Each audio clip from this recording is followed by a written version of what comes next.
us all sit straight with eyes closed. With deep love, let us chant Om 3 times together.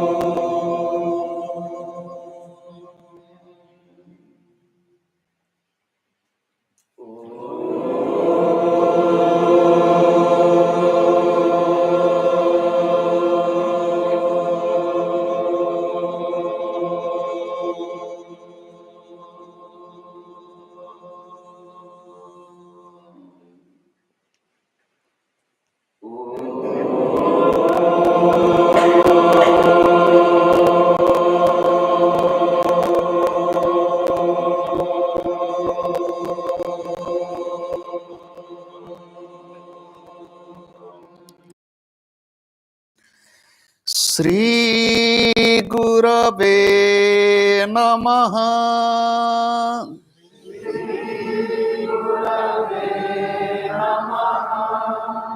Sri Gurave Namaha.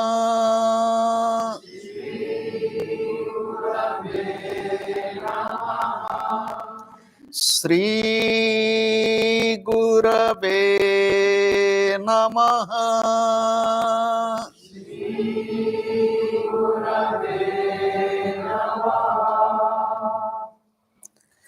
I bow to God. I bow to all the divine incarnations. I bow to all the masters of all times and all places. I bow to my beloved Gurudev. And I bow to all of you and the entire creation. Om. Amen. It is by the grace of God and Sri Gurudev we all have assembled here in Europe, in the ashram in Austria, Tattendorf, the ashram which is acting as the main center for coordinating programs throughout Europe and also in Africa, to commemorate the 50th anniversary of Sri Gurudev's coming to West. And today is the day. I told you yesterday that I was looking at the ephemeris to know a little bit more about that day. Then I found 1974, June 3rd was Monday, and 4th is Tuesday. And this year, the dates coincide. And another thing to tell you, that today it is dark fortnight, but 4th June 1974 was the full moon day. So this is the full moon day in June, is considered as the full moon day in the month of Jyeshtha, which is the day of bath ceremony of Lord Jagannath in Puri. And to tell you, in 1938, when Sri Gurudev came to Puri for first time, it was the same full moon day in the month of June. When he came to Puri first time, taking leave from his job, and with the plan to stay at least 6 months and to meditate. That was his original plan, taking sick leave. In Sri Gurudev's life, if we look, this full moon, new moon have little good relationship. He was born on the full moon. He left his home and came to Puri for his sadhana, it is full moon. And he landed here also in the full moon. So that day was the full moon. And to tell with our imaginary mind, he brought the light in his way, in new light, in the life of those who are really sincere, how to practice. I got a book. The book is published nearly 100 years ago in USA. The title of the book is Hinduism Invades America. 100 years ago, that book, one American author. And that book is written, you just think, it was published in 1930. So 10 years after Sri Yogananda is coming to West. In that book, he has written the beginning 2 chapters on Swami Vivekananda and Ramakrishna movement, and complete 1 chapter on Yogananda alone. When Swami Vivekananda came, he brought the message of India that India is alive. You'll ask, what was it? Till he came to West and spoke on India's culture, many people in the West had completely wrong idea on India. He was the first monk who openly, in presence of thousands of people, spoke what India can give to the world. And it was new in West. And when Yogananda came, he brought a new message. The message is, India's spiritual tradition, it is not exactly Hinduism. Be very clear. It is spirituality. Again, when I quote that book, Hinduism Invades America, but when Paramahansa Yogananda came, his teachings of the masters, and as you know, he was directed by Babaji. Babaji told Yukteswarji to write a book which will be bringing the right understanding in the religious books in the West and India, how they're close to each other. I don't know if you have read in his biography, he wrote a book.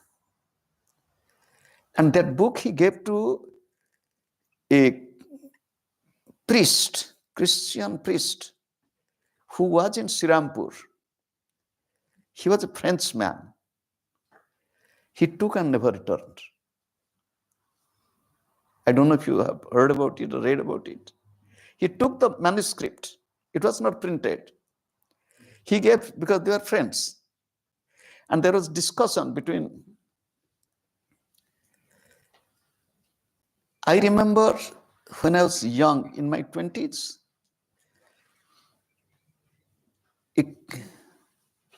a priest, Catholic priest from South India, coming and staying in Puri and every day coming to meditate in Kadar Ashram with Gurudev, practicing Kriya.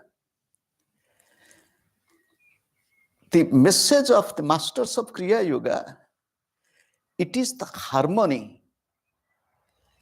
It is not, as we were hearing Wolfgang Baba when he came and he saw Gurudev, and Gurudev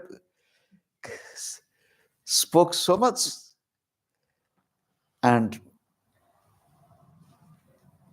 even if he's from West, he could not find so much of Jesus, Moses like this.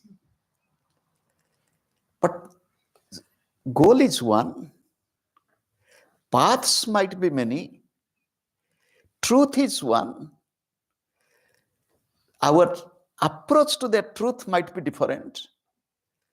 And that is why Sri Gurudev told, Kriya Yoga is the common highway. He said the common highway of all religions. Meaning, people from any religious tradition, they can practice. Which Sri Mahasaya said, when one meditates, practices Kriya, a Christian will be a better Christian, will really understand what it is. A Muslim will be a better Muslim. A Hindu will be a better Hindu. Many people get a little bit confused when there is a ritual. Suppose there is a puja.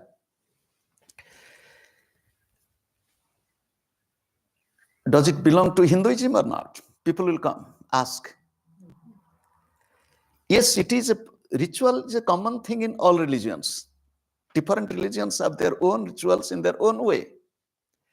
I will tell you one interesting thing. I was in Israel once and stayed for a good period of time and going to most of the holy places and spending few days in Jerusalem. We were going and meditating, me and with myself, one disciple who took me. So he was taking care of everything, so it was God's grace. I saw a lot of Indian pilgrims, Christians. So what they were doing, in Jerusalem there is a place, people believe that the body of Jesus was buried there before resurrection. So the stone slab is there. People put essence, oil, they wipe it with the handkerchief, the bow, the kiss. So I was sitting there meditating. Sometimes I was just watching. The Indian pilgrims, the Christian pilgrims, they are coming and bowing. So they are taking packet of cashew nuts, packets of resin, and putting there and bending their body and taking it back. I asked them, my friend, what do you do here? They said, do you know, we have come for pilgrimage. I said, yes. When we'll go back to India, our friends will ask for prasad. They're Christians. But here we don't have any prasad. So we offer this, pray to Jesus and take it back. If anybody will ask prasad, we'll give them prasad. The purpose of telling, here it is you will tell the meeting point of cultures. If you go to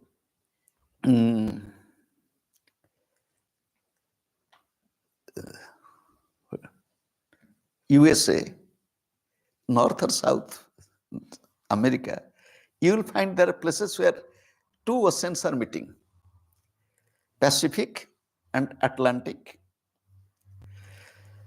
If you go to South Africa, you will find even interesting, more. So this earth is a meeting point of all cultures, all religions. The problem in mind that we think that this, we cannot accept, a funny thing that if a Hindu thinks that God is Hindu and a Christian thinks God is Christian and a Muslim thinks God is Muslim and he's Allah, like this. But really, what God is? Who God is? I heard or read long ago, because it comes from memory, that once there was this story, the birthday of God, birthday celebration. So there was procession going on. God is standing and looking at the procession. The procession, the Hindus left, the Christians went. Who has how many followers? Big followings. So different. There is just like do the rally. Everybody left. God is standing alone. Nobody is with him. Because they are Hindus, they are Christians, they are Muslim. Among the Muslims, Shia, Sunni, among the Christians, Catholic, Protestant, and so on. But who is telling, I belong to God? Nobody. The problem in human civilization, sometimes it happens, you love your way, but do not hate the other's way. You love your path. There is no need to dislike. Where there's likes and dislikes, there is problem. In pure love, there is no hate. Love and hate cannot go together. Love unites. Love integrates. Love harmonizes. Love never divides. Love can never create any conflict. The spiritual masters from India, like those who are from the path of Kriya Yoga, they brought this message of harmony, that we are one.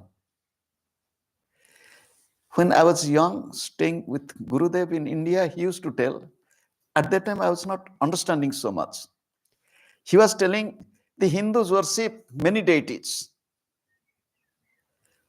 Do you know what is it? I looked at him. He said, Lord Ganesha, Mother, Divine Mother, Lord Shiva, Lord Surya, they worship Panchadevata, 5 principal deities. So like this I was looking at him.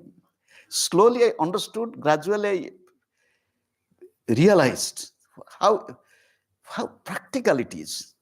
The eyes can see because of breath. Ears can hear because of breath. Nose can smell because of breath. Tongue can taste because of breath.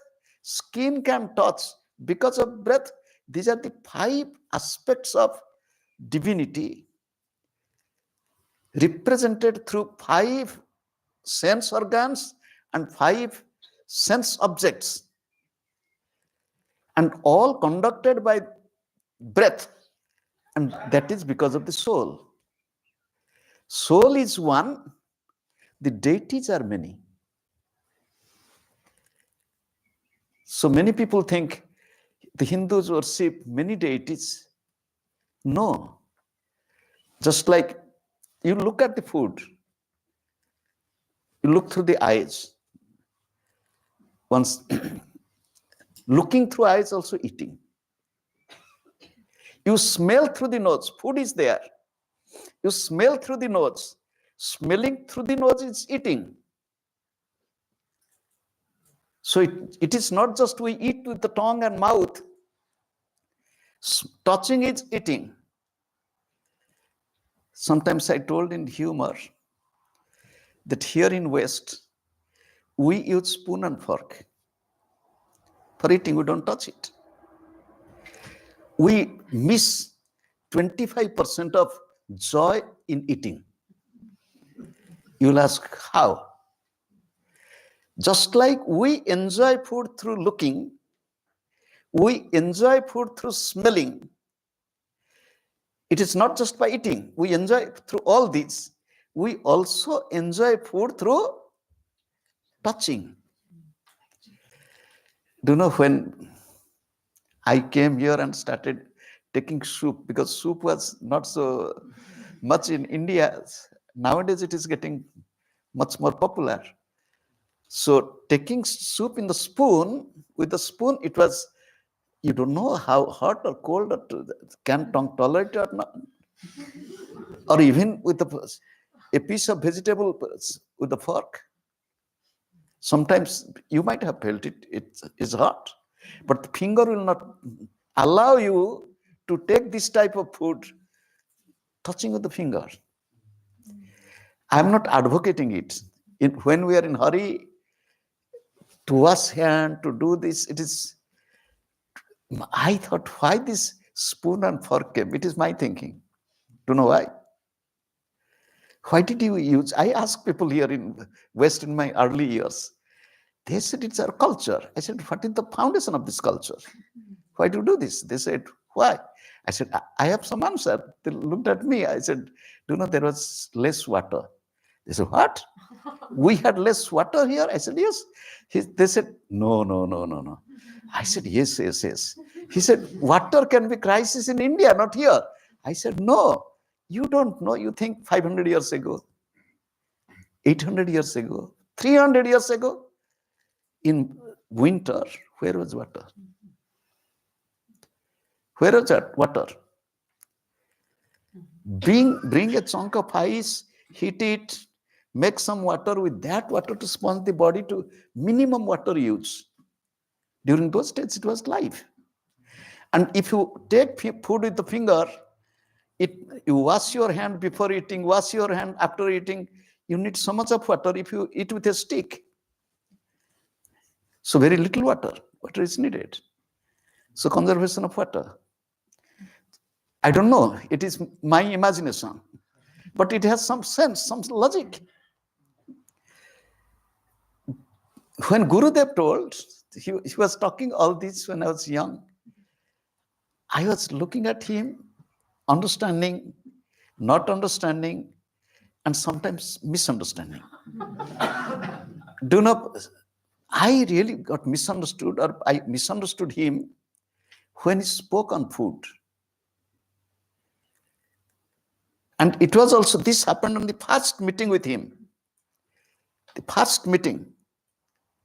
And he spoke on food. Somebody was asking him question, and Gurudev, Gurudev was very intelligent.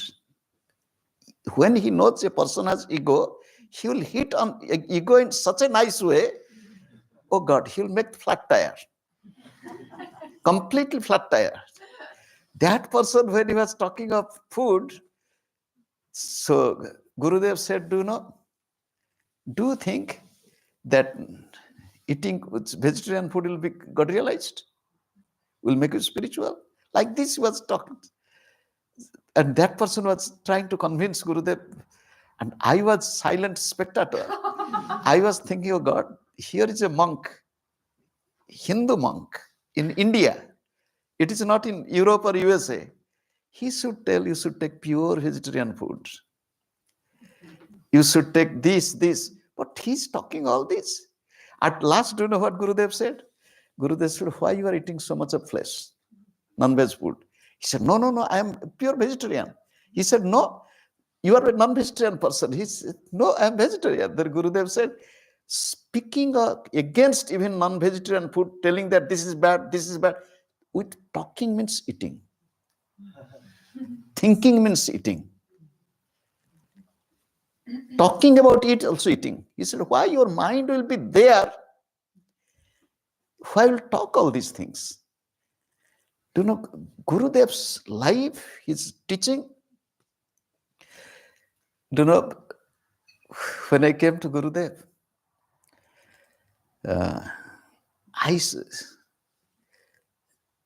in the beginning I liked, and he was special, but I could not understand him completely. I couldn't really. I was quite intelligent. I was not so. It took some time to understand why he's telling this. It took time. So Gurudev came 50 years ago. Coincidentally, I knew about him 50 years ago. I came to know about him 50 years ago through newspaper. And that was a small newspaper, caption. Sri Gurudev's returned from Europe, and that was the news. I was a very good newspaper reader. Since I knew how to read, I was reading newspapers. I've stopped reading newspapers since last few years, no newspaper at all, nothing. So this is my 50th years of knowing Gurudev. Although I am celebrating my 50th anniversary of knowing Gurudev, the question will come, have I known him really? The question will come, I'm celebrating 50 years, but have I known him? Have I really? Yes, I can't say I have not known him, but I can say I know him. You will say, why? Yes, I know him.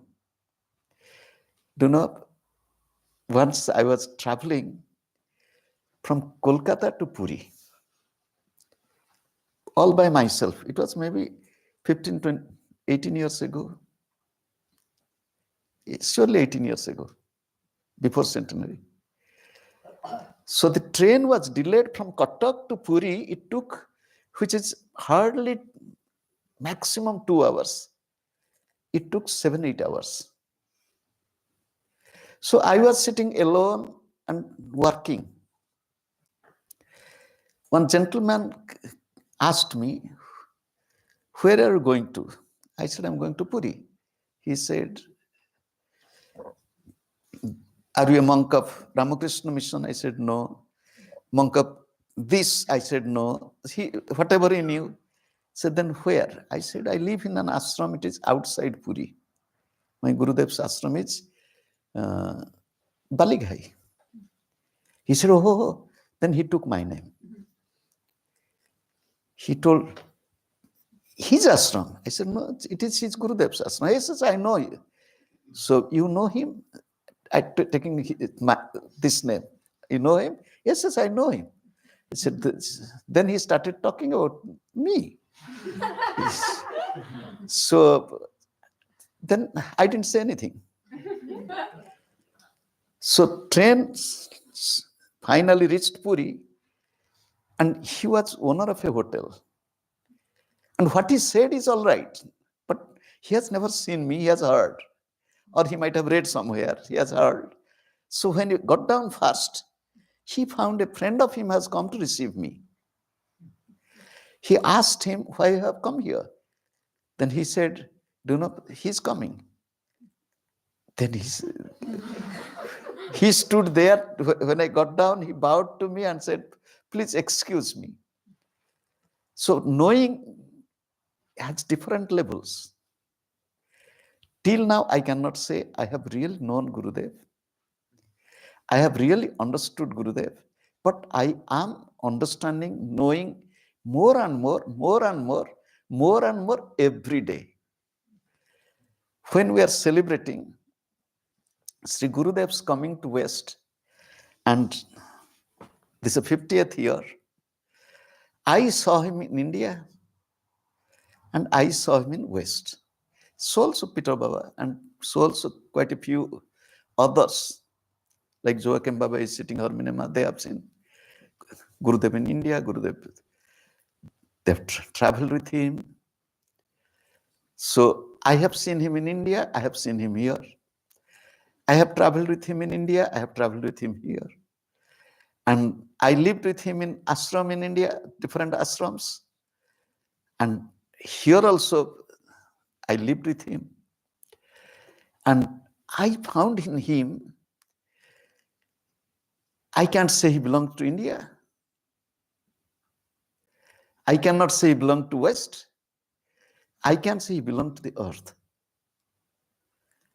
Again, although he was born in India, do not, one monk told, the traditional sadhus, they have a traditional dress, especially the undergarment.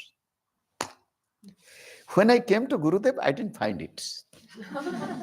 Then my thought came, oh God, what type of monk is he? Because it is a special undergarment. Those who have seen the picture of Ramana Maharshi, anybody can picturize what undergarment can be.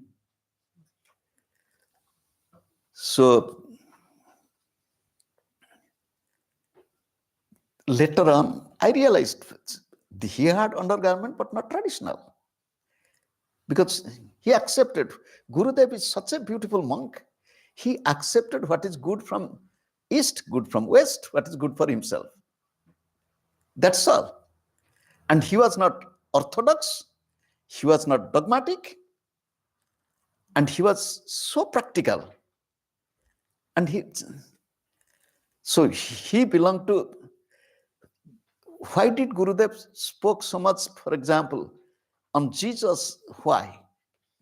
I remember when I came, in the beginning time, I was thinking, okay, what to teach? You need something, some elements to teach. What do they know? I don't know. Suppose when you want to teach somebody, there is a humorous story. Classical singers. I don't know about so much of Western classical singing. I'm talking of Indian classical singer, and they are really great. But who understands their greatness? So once there was a classical singers program, and usually the classical singer, when they sing, they close their eyes, they are in trance. The hall was full, and when he opened his eyes, the hall was empty. Only one lady was sitting there. Nobody's there. All have gone. Because he's singing and he's in his own state. And that singer asked the lady, told the lady, my mother, I'm so happy. At least one person understands the value of classical music. And then that lady said, my son, I didn't understand what you sang, but I'm waiting there because the carpet on which you are sitting, it is from my home. I was waiting once you finish your singing, then I'll take the carpet.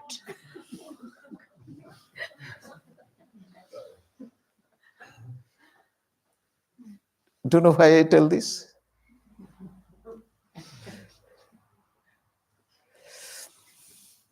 We are sitting here. How much really do you follow him, understand him? When I came to West, and I first asked, have you read the Bible? Most of them said no. Someone said, yes, it is from childhood in school book, we read something. Somebody said, is there anything good in Bible? It's horrible. Really, it was a big shock for me. Do you know, I got many shocks. It is not this. Do you know what is my shock? I was in a program. At the end of the program, one young boy is calling his mother by name. It shocked me. Calling by the name of the mother. Because in India, even we never call anybody's name, no. In the village also, we don't call anybody's name. Somebody's a brother or uncle. They are not nothing related to in blood. No blood relation. But still then we call. Can you imagine? I grew up in village. We had quite a lot of farmland. We had many workers, farm workers. They belong to different class in the society. But we were not allowed. We just were used because my father was calling somebody uncle. We were telling great uncle. My father, somebody told brother, we told him uncle. So they became our uncles, great uncle like this, and their family also. One day I have gone to farmers market. In the farmers market, from these farm workers, when there is no farm working, they do their other work. So they're untouchable people. During those days, it was too much. So one was my great uncle. I went and sat down near him and started talking to him. He was selling something handicraft stuff. Somebody asked him, is your, because I was telling, great uncle, is your grandnephew. He said, no. He's a Brahmin boy. He said, what? He's sitting near you and talking to you as if he's your own relative. He said, do you know, that is their family. So when I came here, I had many, do you know, I will tell. When I came here, slowly I went to the kitchen. So when I went to the kitchen, I saw, suppose somebody preparing food and wants to taste. So taste food in the spoon. So then again, after put the spoon there, again he wanted to use the same spoon. In India, the Hindus and the Brahmins, and also in ashrams, kitchen is the so holy place. So what I did, I tried to teach them, okay, do like this, do like, don't do like this, do like this, don't do like this. So I spent a good period of time in the kitchen, and I was reading this book. The same thing is written. Somebody is describing that how she met Gurudev in Paris, because today Gurudev landed in Paris, and how she was in the kitchen and Gurudev appeared. And how Gurudev told, I was reading the similar thing. So when I started in the meditation class in the beginning to speak a little, I quoted from the Bible. Then I explained it. Some incident from the Bible, some stories from this, and then I went, because this thing, why I did, Gurudev told me. Gurudev presented me in India a New Testament. When I came here, he presented me one Old and New Testament together, New International Version, the Holy Bible. And that Bible I was carrying with me, and it was colored, it's small. And in 2019 cyclone in Baligai, that book got damaged. The book is still there. So again, I got another copy of the same Bible. Gurudev told me how to go deep, what to do this. Then I came to know when Paramahansa Yoganandaji came, he did the same thing. If you read his book, The Second Coming of Christ, I don't know if you have seen it. I got its original version in 3 small volumes. He did the same thing, how the East and West should come together. And there is no East and West. There is no East and West. You'll say, why there is no East and West? Suppose you just think we are in West. Yes, we are in West. We are in Germany. Yes, we are in Germany. There is East Germany, West Germany. Where is East Germany, West Germany? Even in your own house, you will tell this is Eastern side, this is Western side. It's all for our daily life, but in reality, there is no East and West. It is one. When I practiced Kriya Yoga, do you know where is East? You know where is East? This is North. Gurudev used to say, let the compass of your mind be always directed towards North, to his presence. This is Gurudev's teaching. North is here. If North is here, where is South? Down South. So down South is there. If North and South is there, then where is East? Now the question comes, where is East? East is in the front, the midpoint of eyebrows. West is in the back. Gurudev used to say, you know, Gurudev's teachings. Nowadays, we are not using those terms so much. Completely, sometimes he'll talk a completely medical talk. He will speak about the brain, even about the skull, which glabella, occipital, like this, he will be this pons, pineals, and so on, pituitary, and he can give talks on, and he can take, suppose somebody told you something, and you become emotional. Gurudev used to say, somebody suppose become a little tough with you, and you have tear. Do you have tear? Why? Because those words hit your pons gland. And Gurudev used to say, pons gland shape is like this, like the horn. And it hits this side, you get emotional. Kriya, Gurudev said, spirituality is not emotion. Gurudev said, you should rise above all this chemical reaction in the brain. You should rise above. He said, a real yogi snatches his own heart and keeps it in his pocket. Gurudev used to say, snatches his own heart and keeps in the pocket, meaning complete control over emotion. Emotion is not spirituality. He told, where emotion stops, meditation begins. He used to say, emotion, imagination, speculation, hallucination, these are nothing to do with meditation, nothing to do with spirituality. Gurudev was so practical. If this is north, this is south, this is east, that is west, where is Middle East? Many people don't know, many people don't think.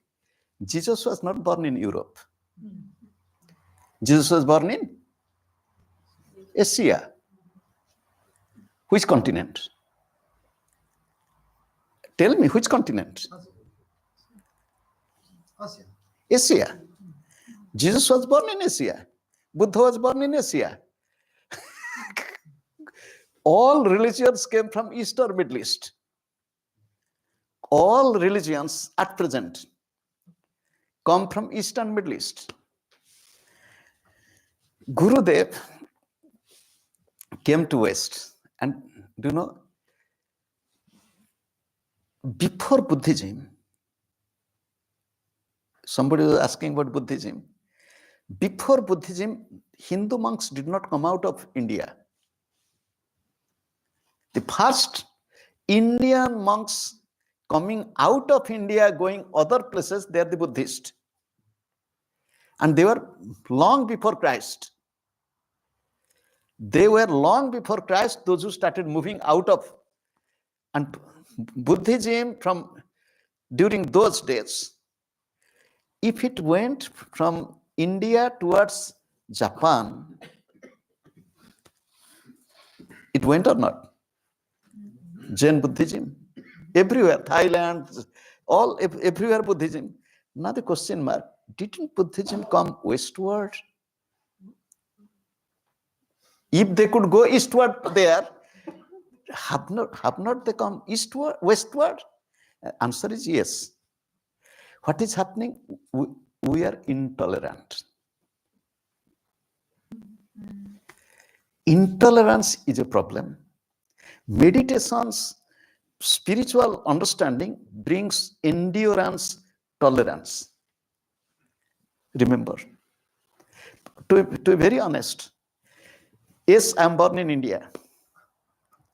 If one tells, yes, I am born in Hindu family, but I don't belong to India alone or Hindu family alone. I belong to the whole world. As a monk in true spirit, I belong to the whole humanity. I will not tell I am only branded for this. No. That is what spiritual life is. Spiritual life is right understanding of one's own faith and practicing it right spirit and bringing understanding so open and wide that no matter, you pray to Jesus, you pray to Allah, you pray to, but we pray to God ultimately, no problem. There's no problem. Gurudev said in such a beautiful way, I will not imitate your food, you should not imitate my food.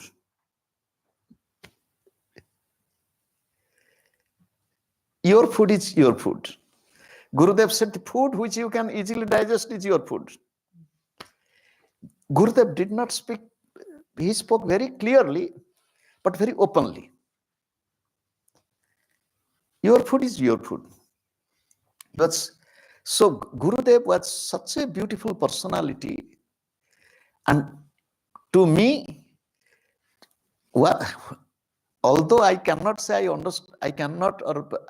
have understood him a little, Gurudev gave me a certificate. I have told this. He gave the certificate that you have understood me 5%. And that is the highest. Nobody has understood me. You have understood 5%. That is, and he said, anybody who will try to understand Hariharananda will be mad. And one will be confused. One will be really, what type of person he is.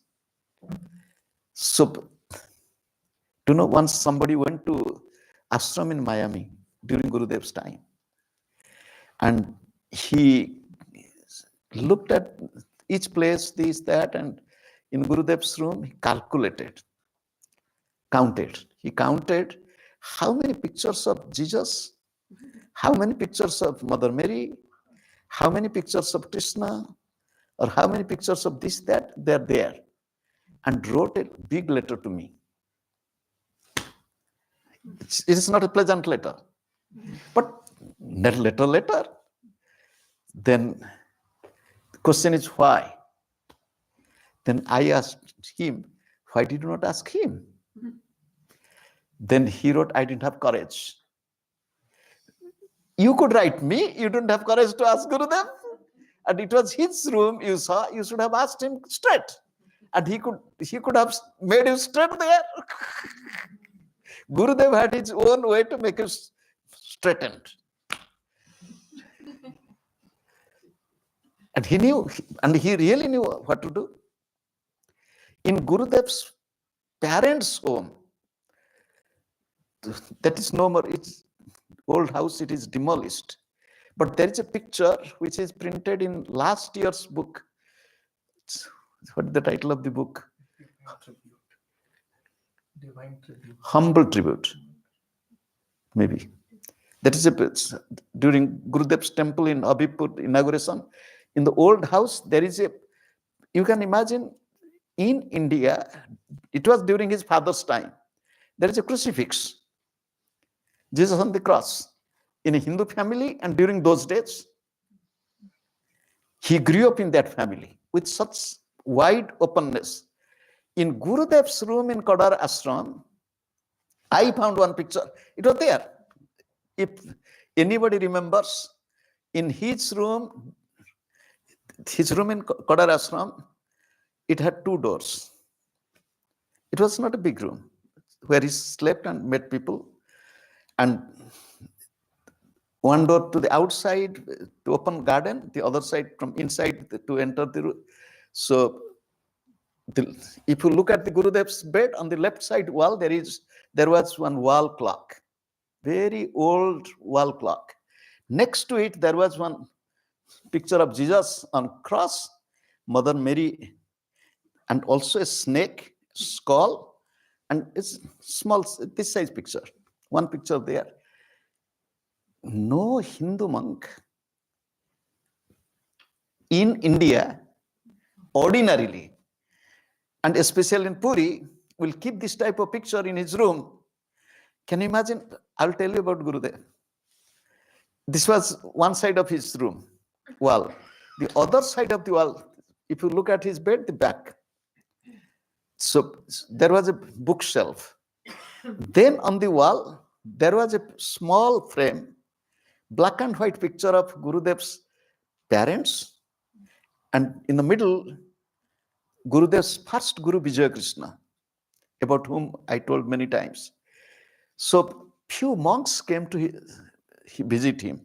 And they were sitting and looking at the room, looking at his bed, because they want to human minds to how he lives, what he has in the room. Then they were looking at the picture. Then they, thank God they didn't comment about Jesus. They asked, who are these monks? Holy people.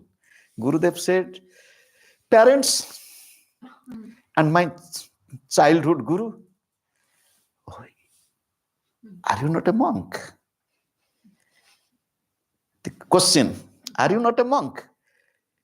till now you have your attachment to your parents?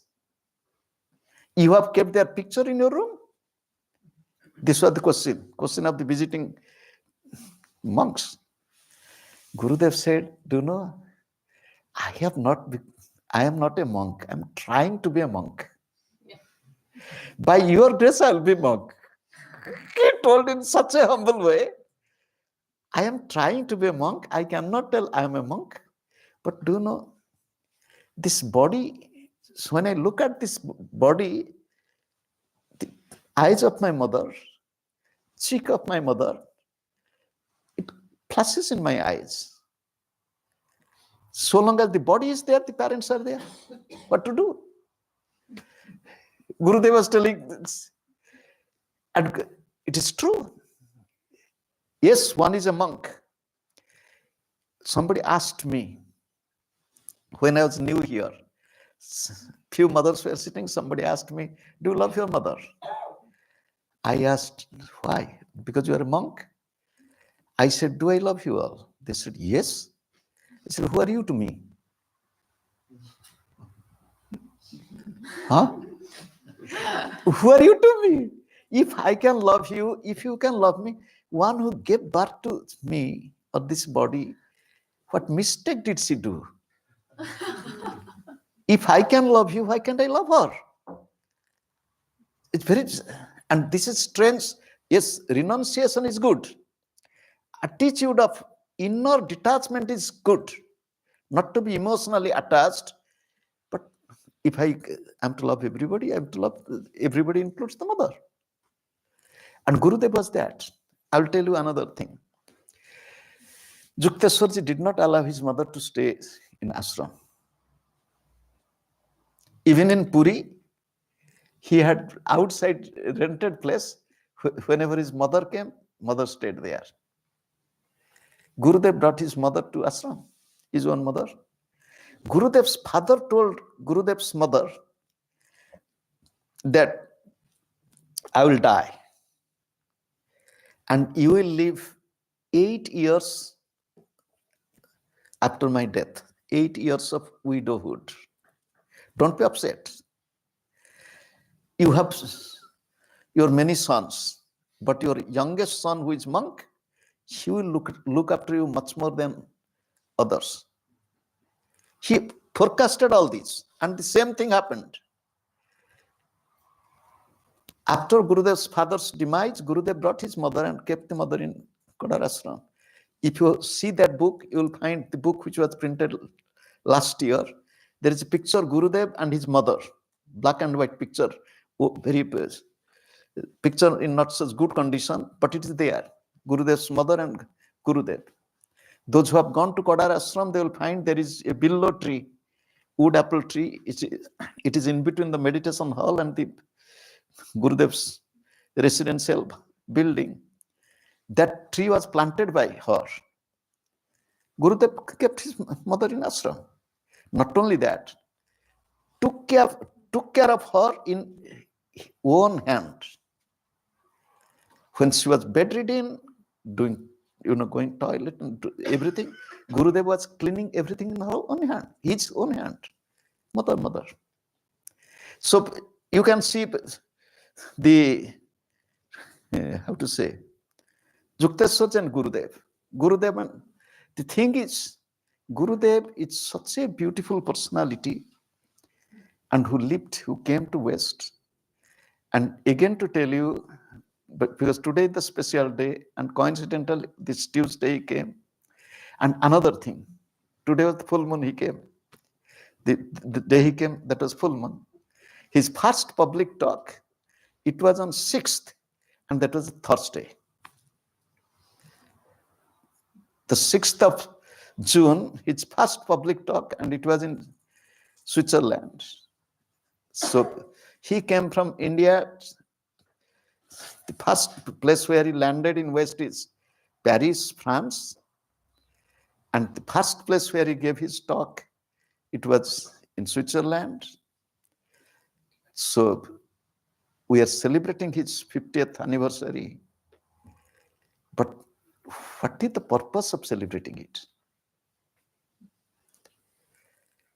who gave his life to all of us, and what we should be, what type of celebration is over, finished. No. Our commitment should be how we will really follow his teaching. Following his teaching in our life. And then Gurudev used to say, be Hariharananda. He used to say, seeing means being. If you look at me, Hariharananda will enter into you. So we should follow. Gurudev said, from mango tree, you cannot get apple. From the tree of Hariharananda, what will be? We should be like Hariharananda. We should meditate. We should be loving. We should be caring. And he was very loving, but he was also very strict and tough. He was very, very strict. And it is a joy for me to tell. By God's grace, he brought me to West. 1994 I came, little more than 8 years in West in his lifetime. And Sri Gurudev was born in Bengal. And he lived in Bengal till 1938. 1938 he came to Puri. He lived in Puri as the main place, and traveled in India till 1974. How many years? 36 years. Left India 74 till 1996. 22 years he commuted. He came and went back, came and went back and forth. Sometimes he stayed longer. In Europe, if you tell where he stayed longer, he stayed longer in Germany, longer in Paris, and longer in Vienna. In Europe, these three places where he stayed longer. In USA, he stayed longer in New York City. It was 22 years of commuting. 1996, beginning of December, till 2002 December, how many years? 6 years. 6 years he did not go back to India. So West became his home. Out of this period, from 1998 September, his last program, it was here. 1998 September, this Ashram's foundation. Then he went back. 1998 September till 2002 December, the entire period he stayed in USA, and that is in the ashram in Miami. Again to tell, from 1994 till 2002, those who took care of Gurudev, personally, physically, they mostly are from Europe. Although Gurudev stayed in USA, mostly from Europe, they took care, although they were from North America, some from South America came, and many people they came. And so Europe has a big contribution in Gurudev's mission, Gurudev's vision, Gurudev's life, and those who have taken care of Gurudev during his last days also, last years, last days. So I humbly bow to them for their love, their contribution, their support, everything. So today on this special day, let us think of him. Let us close our eyes for a moment. With deep love, let us think of Sri Gurudev, and we are his children. We'll make firm resolution. O Gurudev, we will follow you. We love you. We'll follow your teachings. We'll practice. We'll bring transform to our own lives. We'll love each other. We'll not create any type of dislike, hatred in our mind and heart. Bless each one of us. Not only bless each one of us, bless the entire creation. I bow to God. I bow to all the divine incarnations. I bow to all the masters of all times and all places. I bow to my beloved Gurudev on this special day. And I bow to all of you and the entire creation. Sarve bhavantu sukhinah, sarve santu niramayah, sarve bhadrani pasyantu, ma kasyit dukkha bhavet. Let there be peace, progress, and prosperity everywhere. Om. Thank you all.